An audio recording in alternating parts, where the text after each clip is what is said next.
They say Lagos doesn't sleep, but it definitely hunts.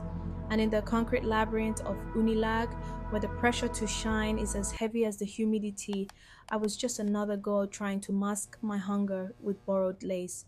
I was tired of the math, calculating how to stretch a 5,000 naira allowance for a month of textbooks, data bundles, and survival. My friends were posting photos in Dubai while I was posting statuses about hustle mentality to hide the fact that I was eating Gary for the third night in a row. Then I met him.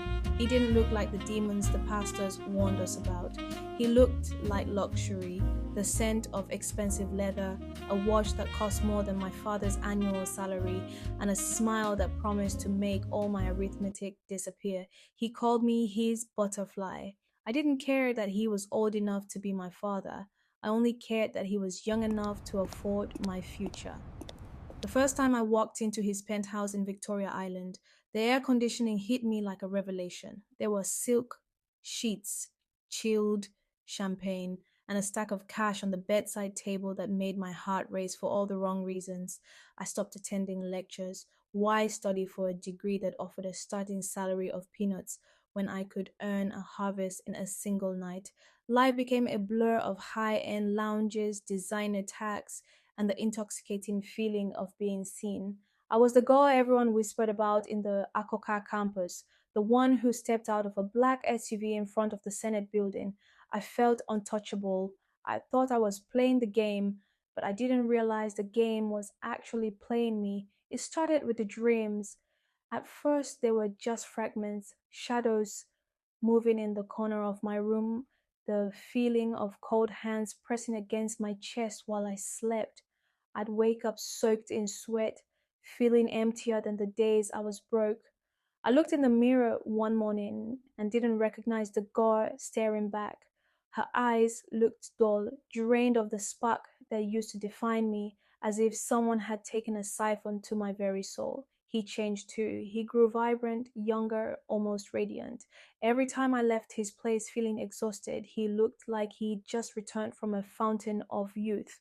I tried to pull back, but the money had become my oxygen. I was addicted to the comfort, even as it was killing me.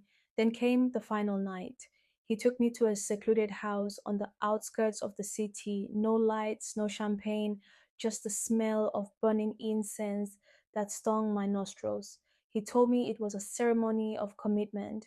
I was too deep in the haze to run. As he whispered words that didn't sound like any language I knew, the room began to spin. I felt a searing heat travel from the base of my spine to the top of my head, like a tether being yanked from my core. I blacked out. I woke up on the bare floor of my hostel room. My phone was dead.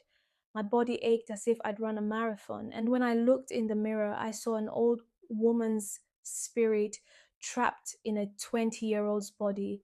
My skin had lost its luster, and the ambition that had driven me to Lagos was gone, replaced by a hollow, terrifying silence. I checked my bank account, hoping for at least one last payout, but it was zero. Access denied. I walked onto the campus, trying to blend in, but I was a ghost among the living. I watched him on the news the next day, a billionaire philanthropist, smiling, glowing, announcing a massive endowment for the university. People were cheering for him, calling him a savior. I realized then that the currency he was trading in wasn't money, it was time, it was potential, it was the destiny I thought I was selling to buy a better life. He was walking on the stage of my future, wearing the skin of my success. I am still in Unilag, but I am not the girl you knew.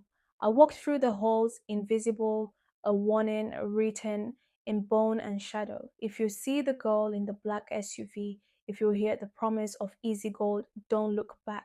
Keep running. Because in this city, when someone offers to pay for your dreams, you should ask yourself what exactly they plan on doing with your soul.